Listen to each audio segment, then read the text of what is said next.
अस्सलाम वालेकुम जी। अम, ये एक लाइव सेशन है इफ्तिखार भाई के साथ, जिसमें हम लोग फिग्मा को डिस्कस करेंगे। अनफॉर्चुनेटली हम इसको लाइव यूट्यूब पे तो नहीं कर सके, हम ये लाइव रिकॉर्ड कर रहे हैं और इसको बाद में पब्लिश कर दिया जाएगा। तो इफ्तिखार भाई के साथ इफ्तिखार भाई आजकल फिग्मा को बड़े ज़ोर शोर से सीख रहे हैं, और और उन्होंने मेरे साथ अपने डिज़ाइंस भी शेयर किए, जिसमें से मैंने एक डिज़ाइन को रिव्यू किया जो उन्होंने फूड पांडा की वेबसाइट को रीडिज़ाइन किया था। और उसके बाद उन्होंने फिर करीम की वेबसाइट को, जो आपके सामने एक डेमो है, उसको रेप्लिकेट किया। फिर आजकल वो कैनवा के एक पेज को रीडिज़ाइन कर रहे हैं। तो उनकी बहुत ज़्यादा लर्निंग्स हैं जो कि वो शेयर करना चाह रहे हैं लोगों के साथ, जो कि फिग्मा सीखना चाहते हैं या फिग्मा सीख रहे हैं लेकिन वो उसमें स्ट्रगल कर रहे हैं कि किस चीज़ को ज़्यादा अहमियत दी जाए, किस चीज़ को अहमियत कम दी जाए। तो उनकी जो लर्निंग्स हैं हम उनसे आज फ़ायदा उठाएंगे। तो हाँ, हमारे साथ इफ्तिखार भाई मौजूद हैं। इफ्तिखार भाई, अस्सलाम वालेकुम। जी वालेकुम सलाम अहमद भाई। क्या हाल चाल है जी सर आपके?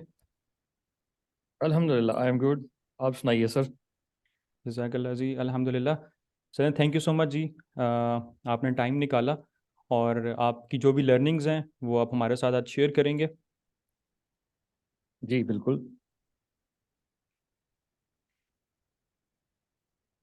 ओके सो सबसे पहले तो अपनी जर्नी के बारे में थोड़ा सा बताएं कि फिग्मा आपने कैसे सीखा है, और क्या प्रोसेस था आपका, क्योंकि इस वक्त आप जिस स्टेज के ऊपर हैं तो यहाँ तक पहुँचने के लिए अगर कोई स्ट्रगल कर रहा है तो एटलीस्ट उसके सामने एक रोड मैप क्लियर हो जाए। जी थैंक यू वंस अगेन। सबसे पहले तो आपका शुक्रिया। आई फील ऑनर्ड कि आपके साथ मेरा ये फर्स्ट सेशन है। उम्मीद है कि ये बहुत अच्छा जाएगा और इसमें हम एक दूसरे को कुछ चीज़ें शेयर करेंगे। आपसे सीखने का मौका मिलेगा और जो कुछ मैंने लर्न किया है इस प्रोसेस के थ्रू वो मैं शेयर करने की कोशिश करूँगा। फिग्मा को सीखने का जो बेसिक मोटिवेशन था, ऑनेस्टली स्पीकिंग, वो आपके साथ बाज़ जब डिस्कशंस होती थी डिज़ाइन के हवाले से, क्योंकि आपने और मैंने, आपको अगर याद हो, यूनिवर्सिटी में एक स्टार्ट लिया था जिसको कहते हैं फ्रॉम द स्क्रैच। तो फिर आपने इसको कंटिन्यू किया और मैं एक और साइड पे मैंने मूव कर लिया था।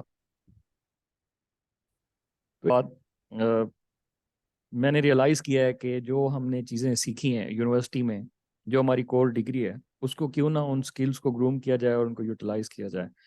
तो शुरू से ही मुझे लगाव था डिज़ाइनिंग से। जैसे आपको बाज़ का कुछ चीज़ों का शौक होता है, तो डिज़ाइनिंग में मुख्तलिफ चीज़ों को देखने के बाद और दोस्तों से डिस्कशंस करने के बाद, और जिसमें बेसिकली आपकी जो काउंसलिंग थी वो बहुत अहमियत की हामिल है। आपने भी यही सजेस्ट किया कि आजकल इंडस्ट्री में एक तो इन है फिग्मा, तो फिग्मा को सीखना चाहिए। ये एक इजी टूल है जो लर्नर्स होते हैं शुरू में उनके लिए। जो टूल्स होते हैं, अगर कोई इस तरह के टूल्स हैं जिनकी फंक्शनैलिटी कॉम्प्लिकेटेड है या उनको सीखना थोड़ा कंपैरेटिवली डिफिकल्ट है, तो वो चीज़ डिसअपॉइंटमेंट में चली जाती है। तो सबसे पहली बात तो ये है कि फिग्मा एक इजी टूल है when it comes to the question of designing, no code designing खास तौर पे। तो फिग्मा एक ऐसा टूल है जिसको आप डे बाय डे अगर आप कर रहे हैं तो आपका इंटरेस्ट भी डेवलप होता जाता है और आप इसको मज़ीद यूज़ करते हुए अपने डिज़ाइंस को बेहतर बना सकते हैं, इम्प्रूव कर सकते हैं। तो मैंने, आपका क्वेश्चन था कि मैंने ये किस तरह सीखा, मैं सेल्फ बेस पे इसको सीखने की कोशिश कर रहा हूँ। मैंने कहीं से कोई प्रॉपर कोचिंग नहीं ली। यूट्यूब पे मोस्टली डिफरेंट कम्युनिटीज़ हैं, डिफरेंट लोग हैं जो सिखा रहे हैं, जिन्होंने बहुत ही यूज़फुल ट्यूटोरियल वहाँ पे डाले हुए हैं यूट्यूब पे। तो वहाँ से आपको बहुत कुछ मिल सकता है अगर आप में लर्न करने की कैपेबिलिटी है तो मैंने फ्रॉम द स्क्रैच फिग्मा का अपना भी, उनका जो ऑफिशियल चैनल है यूट्यूब पे, वहाँ से भी चीज़ों को सीखने की कोशिश की है बिट बाय बिट। और डिफरेंट लोग हैं जो कि इंडस्ट्री में इन हैं और प्रोफेशनल लेवल पे काम कर रहे हैं, उनके डिफरेंट ट्यूटोरियल्स भी देखे हैं और उनसे सीखने की कोशिश की है। और उसके बाद आपने जैसे सजेस्ट किया था कि मैं रेप्लिका, डिफरेंट रेप्लिका पे काम करूं, तो मैंने जो इजी या यूं कह लें कि फंक्शनैलिटी वाइज जिनमें डिज़ाइन को अप्लाई किया जा सकता है, इंटरेक्शंस को अप्लाई किया जा सकता है, ऐसी वेबसाइट्स पे काम करना शुरू किया। जिसमें मैंने सबसे पहले फूड पांडा पे काम किया। उनका मैंने होम पेज को रेप्लिकेट किया, क्लोन करने की कोशिश की है। उसके बाद वो आपके साथ डिस्कस किया था। उसके बाद ये करीम एक कंपनी है, सब लोग इससे अवेयर होंगे, दोस्त जो हैं।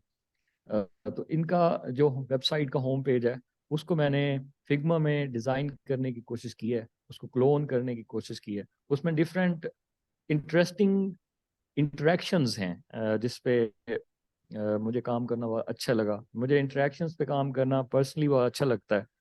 तो ये हमारे सामने एक होम पेज है करीम का। तो इस पे हम मज़ीद डिस्कशन करेंगे। मैं चाहूँगा कि आप मज़ीद जो कुछ स्पेसिफिकली पूछना चाहें तो उसके अकॉर्डिंगली फिर हम चीज़ों के एलाबोरेशन की तरफ जाएंगे। एग्जैक्टली अच्छा, मुझे ये बताएं कि अक्सर ऐसे होता है कि जब हम कोई चीज़ सीख रहे होते हैं, फॉर एग्जांपल मैंने कोई पेड कोर्स भी लिया हुआ है, जो सेल्फ लर्निंग जी। होती है उसमें ना आप अपनी मोटिवेशन कहीं ना कहीं पे लूज़ कर जाते हैं, क्योंकि ठीक जाहिर है। है जो बंदा सीख रहा है उसकी उसको कोई एक बेहतर आउटपुट नज़र नहीं आ रही होती। तो वो शुरू में तो बड़े ठीक। एनर्जेटिक और बड़े शौक से चीज़ें सीख रहा होता है, आहिस्ता आहिस्ता वो अपना इंटरेस्ट लूज़ कर जाता है। तो आपने अपना इंटरेस्ट कैसे इसमें अभी तक मेंटेन किया हुआ है, क्योंकि ये बड़ी इंपॉर्टेंट चीज़ है। या exactly, I would like to agree with you on this point. आप जब सेल्फ लर्निंग पे होते हैं तो कुछ चीज़ें होती हैं जो प्रॉब्लमेटिक होती हैं, और आप डायरेक्ट कोचिंग नहीं ले रहे होते लोगों से या किसी अपने सीनियर से। तो कुछ चीज़ें जब आपके लिए प्रॉब्लमेटिक होती हैं तो फिर आप डिसअपॉइंट होना शुरू होते हैं, यानी डिसअपॉइंटमेंट का शिकार होते हैं, या एटलीस्ट आपका मोटिवेशन लेवल जो है वो कंपैरेटिवली डाउन होना शुरू होता है। लेकिन ये पर्सन टू पर्सन वेरी भी करता है, ये कोई एक जेनेरिक चीज़ नहीं है। ये पर्सन टू पर्सन वेरी भी कर सकता है। As far as my experience is concern, वो ऐसा है कि जब मैं किसी चीज़ पे काम कर रहा होता हूँ, और फॉर एग्जांपल किसी डिज़ाइन एलिमेंट पे, किसी सेक्शन पे, तो कोई अगर कॉम्प्लिकेशंस आती हैं तो मैं उन्हें सबसे पहले तो फाइंड आउट करने की कोशिश करता हूँ। और अगर वो नहीं होती हैं तो फिर डेफिनेटली एक प्रॉब्लम आ जाती है जिसको लेके आप जारी बात है कंफ्यूज भी रहते हैं, और आप परेशान भी हो जाते हैं कि इसका क्या सोल्यूशन होगा, कैसे सॉर्ट आउट किया जाए। मैं अगर आपको ऑनेस्टली बताऊं ना, तो मैं शुरू में चीज़ों के साथ बहुत ज़्यादा उलझ जाता था, बहुत कंफ्यूजिंग कर लेता था किसी भी सिनेरियो को। यानी अगर एक चीज़ नहीं हो रही है तो उसमें आप अटक जाएं और उसके आप बहुत डीप डिटेल्स में चले जाएं। अच्छा, ये चीज़ क्या करती है, आपको डीमोटिवेट करती है और आपकी एनर्जी को ड्रेन करती है, आपके टाइम को उसमें ज़ाय होने का खतरा होता है, और फिर आपका मोटिवेशन लेवल भी डाउन होता है। With the passage of time मैंने ये सीखा है अपनी सेल्फ लर्निंग से कि जो चीज़ आपको तंग कर रही है, जो चीज़ एट द हैंड या एट द मोमेंट आपसे सॉल्व नहीं हो रही, सॉर्ट आउट नहीं हो रही, आप एक टाइम उसको ब्रेक दें, आप उसको छोड़ें, आप मूव ऑन करें, आप एक नेक्स्ट सेक्शन पे जाएं, एक न्यू एलिमेंट की तरफ जाएं, न्यू डिज़ाइन की तरफ जाएं। और ये मैंने अपने पर्सनल एक्सपीरियंस से सीखा है। जब मैं एक चीज़ को स्किप करके आगे निकल जाता हूँ, थोड़ी देर बाद कुछ और चीज़ें करने के बाद मुझे वो जो चीज़ कॉम्प्लिकेटेड थी उसकी कोई ना कोई सिंप्लीफिकेशन, उसकी कोई ना कोई सोल्यूशन मिल जाती है। और ये मैंने बड़ी देर बाद सीखी है ये चीज़। आपको ना एक चीज़ पे अड़ के रुक नहीं जाना चाहिए, आपको हमेशा मूव ऑन करना चाहिए, इससे आपका मोटिवेशन लेवल भी मेंटेन रहता है। Exactly exactly. जी। चलें जी, it's very good to know. चलें थोड़ा सा मैं चाहूँगा डेमो थोड़ा सा आप पहले दिखाएं, आपने जो इंट्रैक्शंस अप्लाई की हुई हैं, जो जी। जी। प्रोटोटाइप है आपकी, तो वहाँ से स्टार्ट करते हैं, ओके। उसके बाद फिर आप अ, फिर हम सेक्शन बाय सेक्शन चीज़ों को लेके चलते हैं। या ऑफ कोर्स। अच्छा, ये हमारा क्रीम का होम पेज है जिसकी हम प्रोटोटाइपिंग में चले जाते हैं।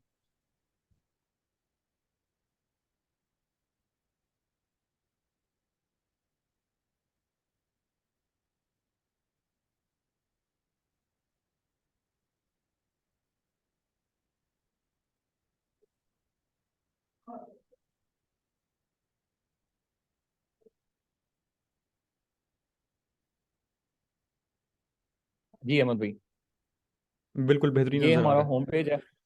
जी नज़र आ रहा है एग्जैक्टली जी। ज़बरदस्त या। तो ये नेविगेशन बार है ये होम पेज का।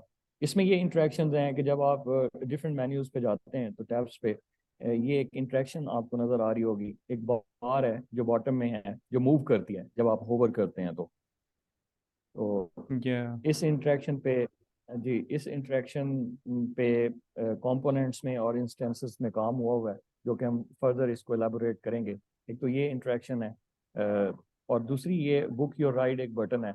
इसके ऊपर जब मैं होवर करता हूँ तो ये इंटरेक्शन आपको नज़र आ रही होगी। तो हम्म। नेविगेशन बार में तो ये इंटरेक्शंस हैं। उसके बाद ये हीरो सेक्शन है या जिसको आप मेन बैनर भी कहते हैं। हीरो सेक्शन के अंदर ये बटन पे वही सेम होवर इंटरेक्शन लगी हुई है या डिफरेंट ये जो डाउनलोडिंग बटन्स हैं इन पे भी ये हम्म इंटरेक्शंस आपको नज़र आ रही होंगी इफ़ यू कैन सी। हम्म। अच्छा, इसके अलावा ये दो बटन्स यहाँ पे हैं इसमें मैंने मॉडिफिकेशन की है। जो क्रीम की ऑफिशियल वेबसाइट है उनका जो होम पेज है उनके ये जो स्लाइडर बटन है वो यहाँ पे राइट कॉर्नर में दिए हुए हैं। ओके। जबकि मैंने इसमें डिज़ाइन को मॉडिफाई किया है। मैं इसको सेंट्रलाइज मैंने किया है और इसको यहाँ पे लेके आया हूँ। अच्छा, इसके अलावा जब हम आगे चलते हैं तो एक और सेक्शन है ये सर्विसेज का सेक्शन है। हम्म इसमें डिफरेंट सर्विसेज के ऊपर माउस को लेके जाते हैं होवर करते हैं तो यहाँ पे आपको इंटरेक्शंस नजर आएंगे। You can see different interactions ये आपको जूम इन जूम आउट होती हुई जो एलिमेंट्स हैं नजर आते होंगे। हम्म। तो इस सेक्शन को हम फर्दर एक्सपेंड भी कर सकते हैं। एक बटन लगाया हुआ है शो मोर का बटन है तो इस पे जब हम होवर करते हैं इस पे यानी दो इंटरेक्शंस हैं। हम्म इस पे आप होवर करते हैं तो भी इंटरेक्शंस आ रही हैं और इसको आप क्लिक करते हैं तो आप ये देखें कि आपका सेक्शन एक्सपैंड हो चुका है। ठीक है। और वेरी नाइस। इसको अगर आप दोबारा हम्म क्लोज करते हैं तो आप एक और चीज़ यहाँ पे देखें जो ऊपर वाली एलिमेंट्स हैं उन पे होवरिंग काम कर रही है। जबकि हम्म। ये जो नीचे दो और एलिमेंट्स हैं ओह। जब आपका प्रॉपर फुली एक्सपैंडेड नहीं है ये हम्म सेक्शन तो उनको डिसेबल किया हुआ है। उनकी हम्म। इंस्टेंसेस जो हैं कंपोनेंट से वो डिसेबल कर दी गई हैं। अच्छा, जब हम जबरदस्त, वेरी इसको नाइस। ओपन करते हैं एक्सपैंड करते हैं तो आप देख सकते हैं कि इस पे भी इंटरेक्शंस जो हैं वो काम कर रही हैं। हम्म अब ये हम्म। इंटरेक्शंस कैसे क्रिएट की गई हैं किस तरह की यानी अप्रोच को यूज करके किया गया ये हम फर्दर अभी एलैबोरेट करेंगे। अब आगे आए तो यहाँ पे एक्सप्लोर मोर विद ग्रीन का सेक्शन है। इसमें उन्होंने ये फर्दर सब सेक्शंस दिए हैं। इस पे भी वो होवरिंग प्रॉपर्टीज और वो इंटरेक्शंस लगाई गई हैं हम्म जो कि यहाँ पे आपको देखने को मिलती हैं थोड़े से डिफरेंट हम्म टच के साथ। अच्छा, यहाँ हम्म पे इनके नीचे बटन है इन पे भी आप इंटरेक्शंस देख सकते हैं। ये वो छोटी छोटी इंटरेक्शंस हैं कि जो आप यूज़र एंड पे जाके जब चीज़ों को देख रहे होते हैं तो आपके एक्सपीरियंस में ये चीज़ें आती हैं और यूज़र हम्म। इसको किस तरह से लेता है किस तरह से देखता है तो वहाँ पे बहुत चीज़ें ये डिपेंड करती हैं। एग्जैक्टली अच्छा, या। उसके बाद ये सेक्शन आता है सोशल इम्पैक्ट का सेक्शन है। जब आप इसके अंदर आते हैं तो ये जूम इन होना शुरू होता है। आप देख सकते हैं इस हम्म इंटरेक्शन को ये स्लोली और स्मार्ट तरीके से जूम इन होना शुरू हम्म होता है। जब आप इसको हम्म छोड़ के जाते हैं इस सेक्शन से आप जाते हैं तो ये जूम आउट होना फिर शुरू हो जाता है। इसके अंदर एक हम्म और बटन लगाया हुआ है। अब ये जो बटन है ये भी इस पे भी इंटरेक्शंस लगी हुई हैं। इस हम्म सेक्शन के हवाले से कुछ प्रॉब्लम्स हैं या कुछ लिमिटेशंस हैं हम यूं कह सकते हैं कि जो हम अभी एलेबोरेट करेंगे सेक्शन बाय सेक्शन। ये तो हम अभी डिमॉन्स्ट्रेशन देख रहे हैं इस होम पेज की। अब इन सेक्शंस के प्रॉब्लम्स को जब हम डिस्कस करने आएंगे तो उस वक्त यहाँ पे हम देखेंगे कि जब हम इसके अंदर जाते हैं तो ये देखें बटन के ऊपर होवरिंग प्रॉपर्टीज अप्लाई नहीं हो रही और कुछ देर के बाद जब पहली इंटरेक्शन खत्म हो जाती है जो बैनर लगाया हुआ है उसकी तो बाद में इसकी बटन की जो प्रॉपर्टीज हैं होवरिंग हम्म प्रॉपर्टीज इंटरेक्शंस वो बाद में काम करना शुरू करती हैं। हम्म अच्छा जी, उसके बाद फुटर आता है। फुटर एक सिंपल है और मैंने एज इट इज़ कॉपी करने की कोशिश की है यानी रेप्लिकेट करने की कोशिश की है। इसमें कोई ज़्यादा मॉडिफिकेशंस नहीं की मैंने। इस पे भी इंटरेक्शंस लगाई हुई हैं होवरिंग। इस पे सिर्फ कलर चेंज का लगाया हुआ है। अब ये तो है हम्म हमारा होम पेज। अब हम्म होम पेज की ये डिमॉन्स्ट्रेशन है इसकी ये इंटरेक्शंस हैं डिफरेंट जो कि व्यूअर्स देख भी सकते हैं।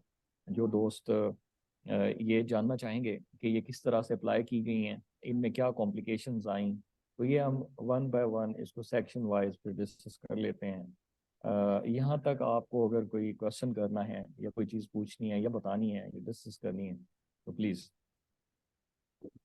ठीक है। अच्छा, बस जब ये आप इंटरेक्शंस शो कर रहे थे तो मेरे जहन में एक ही चीज़ आ रही थी कि जैसे आपने नेविगेशन जो पर नैव बार है उसके अंदर इंटरेक्शन आपने वन टाइम क्रिएट किया और उसको मल्टीपल टाइम्स यूज़ किया हुआ है। अप्लाई कर। जी जी जी, बिल्कुल बिल्कुल। ज़बरदस्त। जी। अब ये देखें, जैसे इस बटन पे मैं जा रहा हूँ, इस पे वही इंटरेक्शन है सेम जो अप्लाई हो रही है, and the same interaction is also applying on this button as well and these buttons hmm as well, hmm hmm you hmm can hmm see. ज़बरदस्त है ये। और अगर इस सेक्शन की अगर बात करें, when it comes to the service section, तो इस पे ये जितनी भी सर्विसेज हैं आपको सेम इंटरेक्शन नज़र आ रही है इनके कंपोनेंट्स बना के। तो इस पे वो इंटरेक्शंस अप्लाई की हुई हैं और उनको फर्दर हम यूटिलाइज करते जा रहे हैं। हम्म। अच्छा, इसमें मैं आपको एक और चीज़ अहमद भाई शेयर करता जाऊँ। इसमें जो आपको डिफरेंट ये लोगोज नज़र आ रहे हैं या डिफरेंट आइकॉन्स नज़र आ रहे हैं, ये हम्म। कस्टम मेड हैं, ये मैंने कॉपी करके नहीं उठाए हैं। ये मैंने खुद ही यानी फ्रॉम द स्क्रैच बनाए हैं फिग्मा ओह, के अंदर वेरी और फिर नाइस। इनको यहाँ पे यूज किए हैं। जी वेरी नाइस। ये भी आपने चीज़ बड़ी इंपॉर्टेंट मेंशन की है। जी जी। मेरे ख्याल से टूल अलबत्ता जो सीखने के लिए सर्विस सेक्शन में। ये ये भी जी ज़रूरी है कि आप अगर छोटे छोटे आइकॉन्स खुद आपको पता है कैसे बन सकते हैं अम, तो आप पूरा एक सेट सेट ऑफ आइकॉन्स भी कल को क्रिएट कर सकते हैं डिफरेंट स्टाइल के अंदर जी जी। जो उस वेबसाइट के थीम के साथ रिलेट करते हो। As per my experience Ahmad भाई, एज पर माई एक्सपीरियंस, मैंने ये नोटिस किया है कि बाद का आप एक छोटा सा आइकॉन उठाने जाते हैं, कॉपी करने जाते हैं, तो कॉपी पेस्ट में और उसकी अलाइनमेंट में आपको इतना टाइम वेस्ट करना पड़ता है कि उसकी बजाय अगर आप फ्रॉम द स्क्रैच आप एक चीज़ न्यू बना लेते हैं खुद से ही, तो वो कम टाइम कंज्यूमिंग होती है और उससे आपके एक्सपीरियंस में भी इजाफा होता है। आप ये या चीज़ें लर्न कर सकते हैं और इजीली बना सकते हैं। ये मेरा पर्सनल एक्सपीरियंस है, मैंने करके देखा है। बाज़ औक़ात चीज़ों के पीछे आप जाते हैं, वो आसान होती हैं, लेकिन आपको क्योंकि आदत होती है कॉपी पेस्ट करने की, तो आप उठाने जाते हैं, उसमें टाइम बड़ा कंज्यूम हो जाता है। तो उसकी बजाय आप अपनी क्रिएटिविटी को भी थोड़ा एक्सटेंड करें और स्मॉल और शॉर्ट चीज़ें जो हैं, जो सिंपल चीज़ें हैं, वो आप खुद क्रिएट करते चले जाएं। इसलिए वो अच्छी प्रैक्टिस होती है मेरे ख्याल में। हम्म। और मेरे एक्सपीरियंस में ये चीज़ है कि ये प्लस पॉइंट है जब लोग हायर कर रहे होते हैं तो अगर कोई बंदा आइकॉन्स खुद से बना सकता है, उसको पता है वो चीज़ें जी कैसे जी बनती हैं, फिर कैसे एक्सपोर्ट होके वेबसाइट्स में या ऐप्स में यूज़ होती हैं, तो ये एक प्लस पॉइंट भी है उस डिज़ाइनर के लिए। जी जी। आप वो डिपेंडेंट होते जाते हैं ना, वो आपकी आदत बन जाती है कि आप हर एग्जैक्टली। छोटी छोटी चीज़ पे डिपेंड करना शुरू हो जाते हैं लोगों पे। तो ये एक अच्छी प्रैक्टिस है जो मैं समझता हूँ कि अडॉप्ट करनी चाहिए। जो डिज़ाइनर्स हैं उनको छोटी छोटी चीज़ें भी खुद डिज़ाइन करनी चाहिए। ये टाइम टेकिंग नहीं होती। जब आप यूज टू हो जाते हैं, आपकी प्रैक्टिस में चीज़ें आ जाती हैं, तो फिर टाइम भी कम लेती हैं और चीज़ों में प्रोफिशिएंसी और मज़ीद उसमें निखार आता जाता है। हम्म।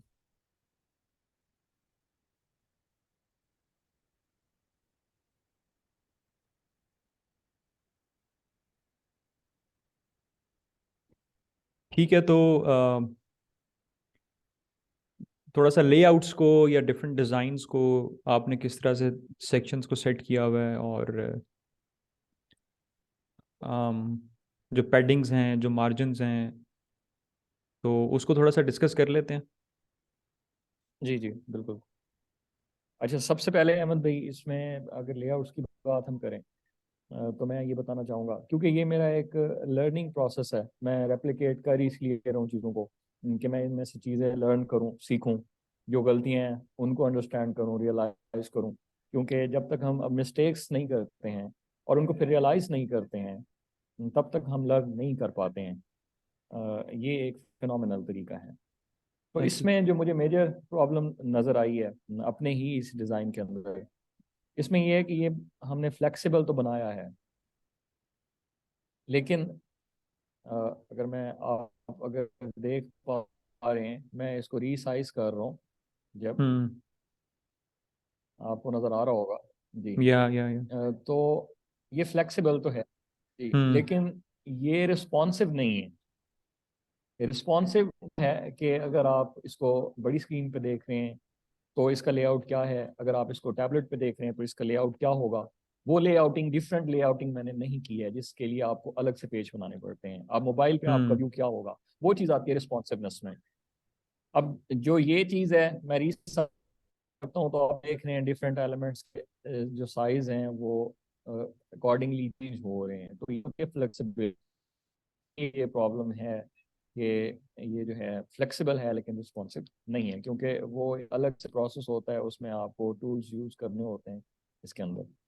हम्म अच्छा, दूसरी बात है, जब हम लेआउट पे आते हैं तो मेरी ये अप्रोच होती है, जब मैं किसी भी डिज़ाइन को देखता हूँ तो पूरे पेज को देखने के बाद उसमें मैं ये देखता हूँ कि सबसे जो डिफिकल्ट सेक्शन है, जो कि टफ टाइम देने वाला है, उस सेक्शन को मैं सबसे पहले उठाता हूँ।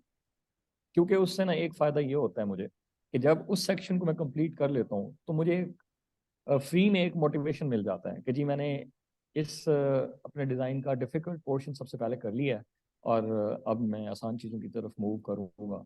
तो उससे मुझे मोटिवेशन मिलता है और मैं जो इजी चीज़ें होती हैं डिज़ाइन वाइज, उनको फिर अकॉर्डिंगली करता चला जाता हूँ। जैसे मैं अगर आपको मिसाल दूँ इसकी, तो इसमें मैंने सबसे पहले इस हीरो सेक्शन को डिज़ाइन किया था अपने होम पेज के अंदर। आप इसको देख सकते हैं, ये जितना सिंपल नज़र आ रहा है, ये इतना सिंपल था नहीं फ्रॉम द स्क्रैच। जब मैं इसको देख रहा था तो इस पे मेरा काफ़ी टाइम वेस्ट हुआ, क्योंकि अभी मैं लर्निंग प्रोसेस में से गुजर रहा हूँ। तो जो चीज़ें लर्न, और वो भी सेल्फ बेस पे, जब आप लर्न कर रहे होते हैं चीज़ों को, तो फिर आपको डिफ़िकल्टीज का सामना करना पड़ता है। अब इस पेज हम्म में अहमद भाई आप देखिएगा, जो ये हीरो सेक्शन है, इसके अंदर मैंने यहाँ पे आप देख सकते हैं कि एक पिक्चर लगाई हुई है फ्रेम के अंदर। हम्म और बाकी इस हीरो सेक्शन का जो मेन फ्रेम है, उसको मैंने ये जो आप लाइट ग्रीन कलर देख रहे हैं वो बैकग्राउंड दे दिया है। अब मसला ये था कि अगर हम इसको रीसाइज करते हैं तो फिर ये पिक्चर जो है इसकी आपको वेट और हाइट जो है वो फिक्स रखनी पड़ती है। अगर मैं इसमें बैकग्राउंड में पिक्चर लगा देता हूँ, ये जो पिक्चर आपको नज़र आ रही है, ये पिक्चर अगर हम्म इस फ्रेम के बैकग्राउंड में लगा देता हूँ और इसको मैं एडिट नहीं करता हूँ, क्रॉप नहीं करता हूँ, तो फिर इसका नुकसान ये होता है कि ये पिक्चर पूरे इस सेक्शन के अंदर फैल जाती है और इसकी लेआउट फिर आउट ऑफ द फ्रेम चली जाती है। इसलिए हम्म ये इसमें लिमिटेशन थी कि मैं इसको बाहर ले जाके आपको दिखाऊं। ये चीज़ जो है ना, इसको मैंने क्रॉप किया। ये मेरे पास एक पेज था, मैंने स्क्रीनशॉट लिया हुआ था, बिल्कुल इसके अकॉर्डिंगली इसके साइज पे मैंने इसको पहले क्रॉप किया, और उसके बाद इसको एक अलग फ्रेम में रखा, और उसमें रखने के बाद फिर इसको जाके इस मेन फ्रेम के अंदर मैंने रखा है। अच्छा, अब इस फ्रेम में ये जो बटन लगाने थे, आप देख रहे होंगे ये पूरा फ्रेम मैंने ऑटो लेआउट में बनाया हुआ है। इस ऑटो लेआउट में जब ये बटन हमने लगाने हैं, स्लाइडर बटन, तो इन बटन्स को जब हम लगाते हैं तो ये अपनी एक स्पेस लेते हैं ऑटो लेआउटिंग के अंदर। यानी एक फ्रेम ये है और दूसरा फ्रेम ये है इस बड़े फ्रेम के अंदर। अगर हम हम्म इसे ऑटो लेआउट में रखते हैं तो ये या तो यहाँ पे आएंगे दरमियान में, या इस राइट साइड पे आएंगे, या लेफ्ट साइड पे आएंगे, आपने अगर हम्म हॉरिजॉन्टल लेआउट रखी है तो। लेकिन यहाँ पे हमने इनको प्लेस नहीं करना। और ऑटो लेआउट आप समझते हैं, क्योंकि आप फिग्मा पे बहुत अच्छा खासा काम कर चुके हैं, बहुत एक्सपीरियंस्ड आदमी हैं आप, कि इसको हम अपनी मर्जी से ऑटो लेआउट में चीज़ों को अपनी मर्जी से अलाइन नहीं कर सकते हैं, क्योंकि वो ऑटोमेटिकली उनकी लेआउट बना देता है। तो फिर इसको हमें एब्सोल्यूट पोजीशन करना पड़ा। एब्सोल्यूट पोजीशन करके फिर इस फ्रेम के अंदर मैंने इनको जहाँ भी फिक्स करना चाहा, फिर इनको मैं लेके आया हूँ, और इसके ऊपर हम्म फिर मैंने इंटरेक्शंस अप्लाई की। अगर मैं आपको इंटरेक्शंस दिखा पाऊँ तो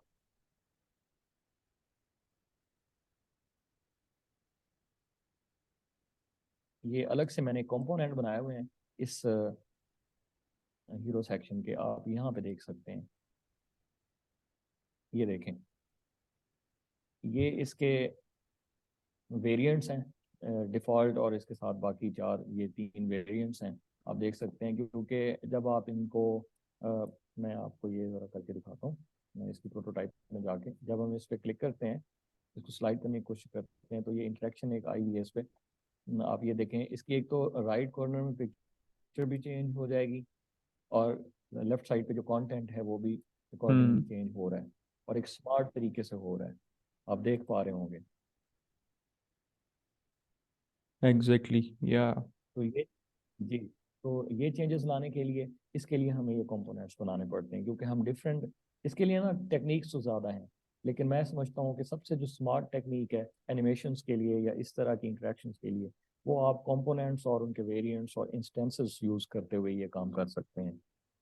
तो ये मैंने कंपोनेंट्स बना दिए, उनमें कंटेंट हर वेरिएंट्स के अंदर डिफरेंट रख दिए हैं। ये पिक्चर्स राइट साइड पे जो हैं वो भी डिफरेंट रख दिए हैं, और वो जो बटन है उन बटन्स के ऊपर आप देख पा रहे होंगे, ये मैंने इंटरेक्शंस अप्लाई की हुई हैं हर बटन के ऊपर, जो कि नेक्स्ट अपने वेरिएंट पे चला जाता है, और वो जो वेरिएंट है वो हीरो सेक्शन में आपके सामने अपीयर हो जाता है प्रॉपर हम्म। इंटरेक्शंस के साथ। तो इस पे ये काम हुआ हुआ है।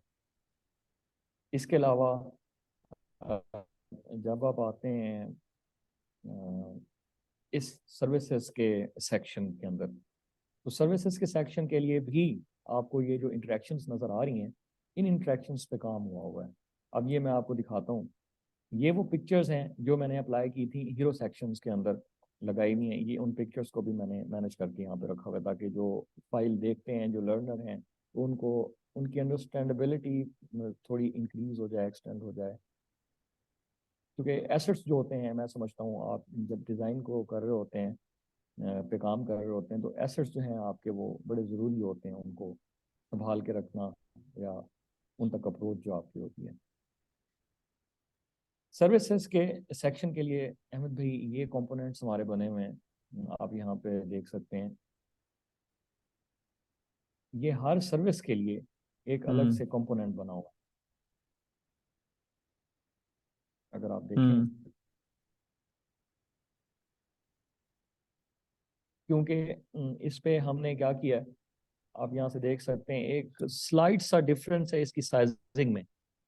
ये एक डिफॉल्ट वेरिएंट है और ये उसका सेकंड वेरिएंट है।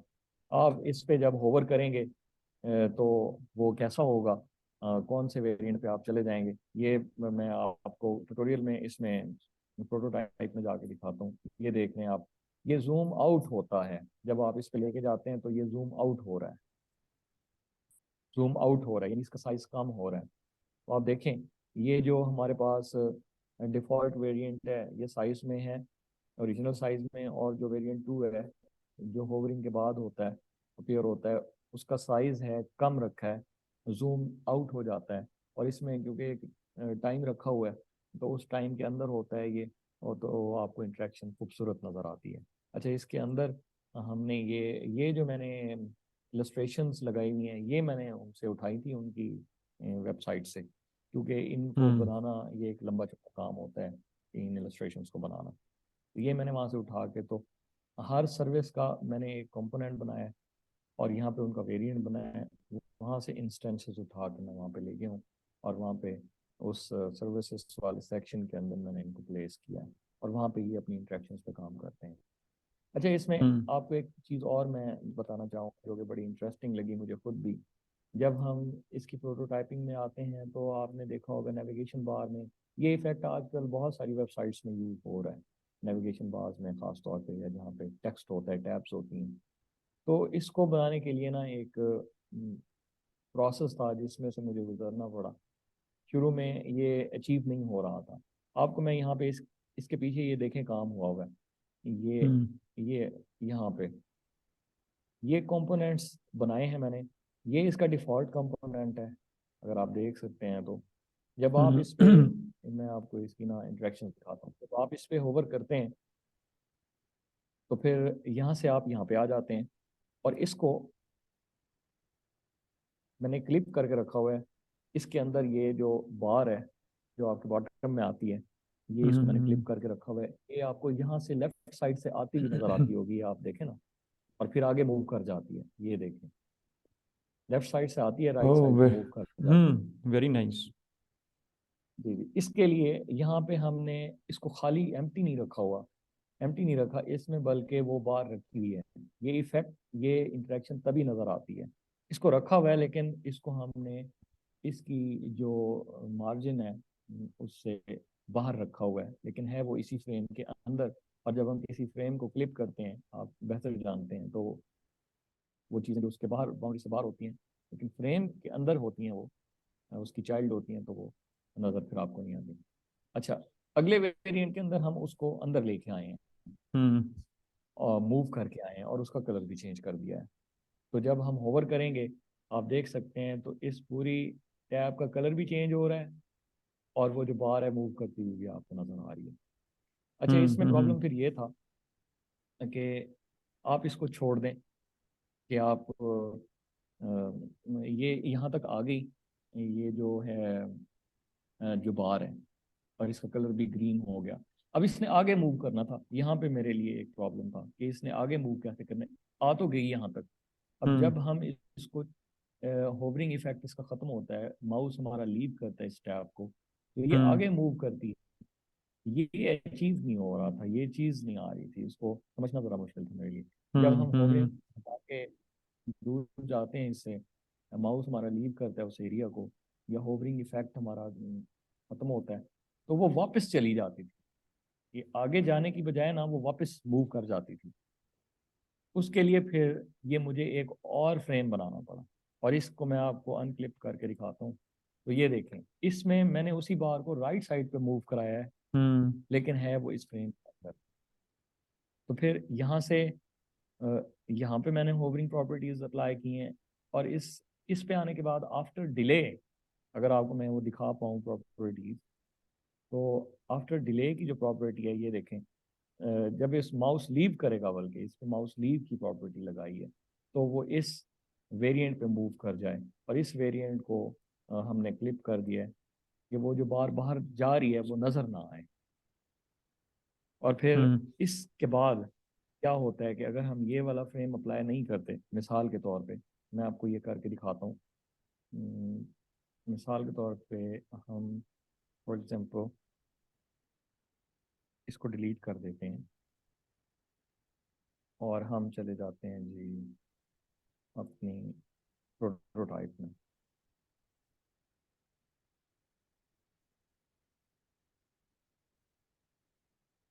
ये बड़ा इंटरेस्टिंग है, आप देखिएगा। ये जब मैं सर्विसेज पे जाता हूँ, मेरे ख्याल में इस पे अप्लाई ही नहीं हुआ है। ये देखें, तो ये इस पे काम ही नहीं कर रहा।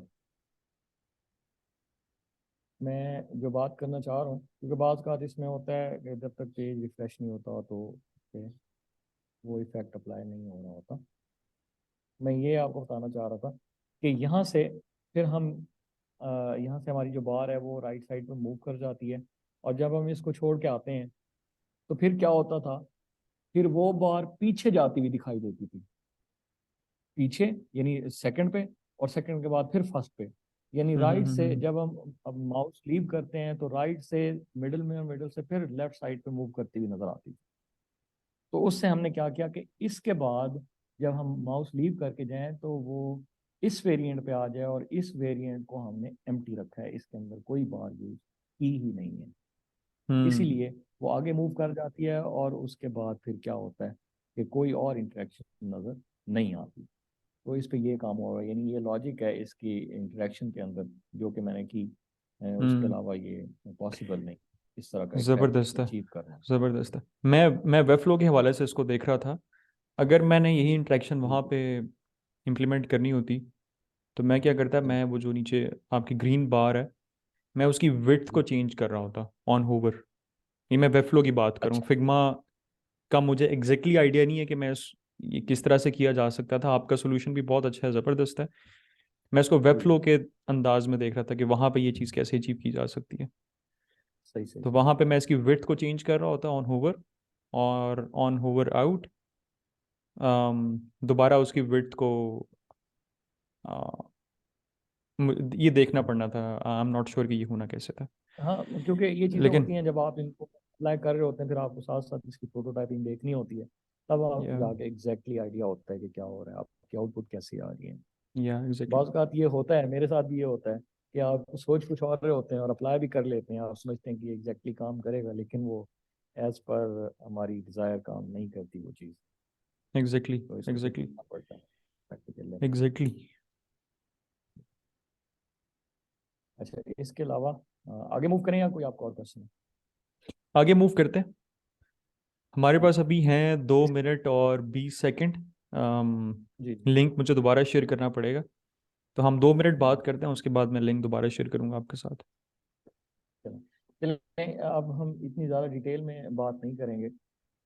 मैं इसका एक मेजर प्रॉब्लम है इस सेक्शन के अंदर जो मैं आपको दिखाना चाहता हूँ, वो ये है कि आप ये देखिएगा, सर्विसेज के सेक्शन पे जब मैं शो लेस करता हूँ तो ये ऊपर मूव कर जाता है, और जब हम इस शो मोर पे क्लिक करते हैं तो ये एरिया नीचे मूव करता है। ये इंटरेक्शन आपको नज़र आ रही है। लेकिन आप नोट कीजिएगा, ये जो एक्सप्लोर मोर विद क्रीम यानी बाकी रेस्ट ऑफ द पेज है हम्म। डाउनवर्ड्स, इस पे कोई इंटरेक्शन आपको नज़र नहीं आती। हालांकि जो इनकी ओरिजिनल वेबसाइट है, इनका हम्म। जो ऑफिशियल है, उस पे आप जब इसको क्लिक करते हैं बटन को, तो ये इसको पुश करते हुए बाकी पेज को नीचे लेके जाता है। हम्म। हम्म। ठीक है, अब मैंने ये काम यहाँ पे करने की कोशिश की है। हमने वही सेम इंटरेक्शन अप्लाई करने की कोशिश की है, लेकिन वो हम्म। यहाँ पे अप्लाई नहीं होती, और इसका मुझे हम्म। सोल्यूशन कहीं से नहीं मिला। या तो फिर ये लिमिटेशन है डिज़ाइन के अंदर, टूल के अंदर, या अगर जो लोग हमारी वीडियो को देख रहे हैं तो उनके पास अगर कोई सोल्यूशन होगा तो वो ज़रूर शेयर दोस्त करेंगे। तो जब हम इसको अप्लाई करते हैं कि ये पूरे पेज को पुश करते हुए नीचे लेके जाए, तो उस वक्त ये इंटरेक्शन काम ही नहीं करती है। उसके लिए हम क्या करते हैं कि फ्रेम की जो क्या है आपकी हाइट है, उसको आप ना हग करा देते हैं कि वो अपने कंटेंट को हग करे। यानी ये नीचे जाएगा तो फ्रेम हग किए हुए कंटेंट को, कंटेंट नीचे होंगे, फ्रेम भी ऑटोमेटिकली नीचे चला जाएगा। लेकिन वो क्या करता है, जब आप हग उस पर अप्लाई करते हैं फ्रेम पे, तो ये इंटरेक्शन काम ही नहीं करती है। ये आपको बिल्कुल यहाँ पे स्टार्ट पे होम पेज की स्टार्ट में लेके आ जाती है। तो ये एक लिमिटेशन है यहाँ पे, हम्म। इसकी ये एक लिमिटेशन है। इसके अलावा आप ये देख रहे होंगे, इसमें एक और लिमिटेशन है, डबल होवर जब आप करते हैं। अब मैंने क्या किया हुआ है, इस पूरे एरिया में ये होवर की प्रॉपर्टी लगाई हुई है। आप देखें, माउस एंटर कर रहे हैं तो ये जूम इन की इंटरेक्शन आपको नज़र आ रही होगी। अच्छा, इस हम्म। बटन पे भी अच्छा, आप देख इफ्तिखार रहे भाई, हैं कि मैं आपके ये साथ ना लिंक दोबारा शेयर करता हूँ। मैं लिंक दोबारा शेयर करता हूँ। ठीक है।